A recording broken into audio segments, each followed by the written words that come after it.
Use the diagram below to answer the question that follows.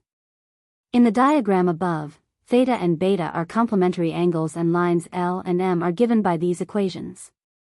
Which of the following must be true? If we glance at our answer options, we can see that we have some equations and none of them have x or y in them. If we go back to the diagram, it looks like lines L and M might be parallel. If we can show that they're parallel, then we can set the slopes of the two lines equal, since we know that parallel lines have the same slope, and try to get an equation that matches one of the answer options. The x and y axis are perpendicular and will form a right angle, so we have a right triangle here. Since theta and beta are complementary, that means that theta plus beta will equal 90 degrees. For any right triangle, we know that the two non-right angles need to add to get 90 degrees, since all three angles will add to get 180 degrees and 90 degrees are already accounted for by the right angle. So we know that this angle must be theta, and we also know that vertical angles have the same degree measure, so we can label these two pairs of angles as theta.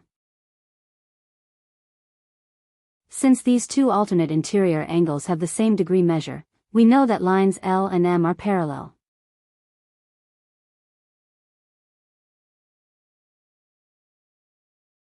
Now let's rearrange the equation for each line to be in y equals mx plus b form. That way we'll have an expression for the slope of each line.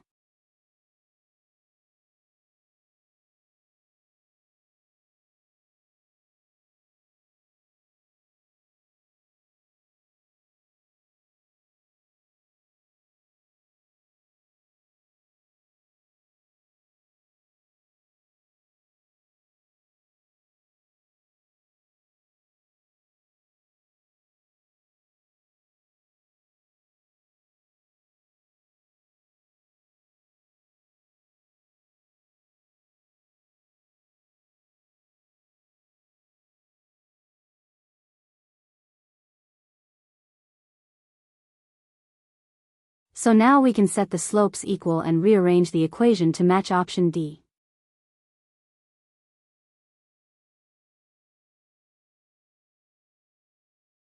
First we'll cross multiply.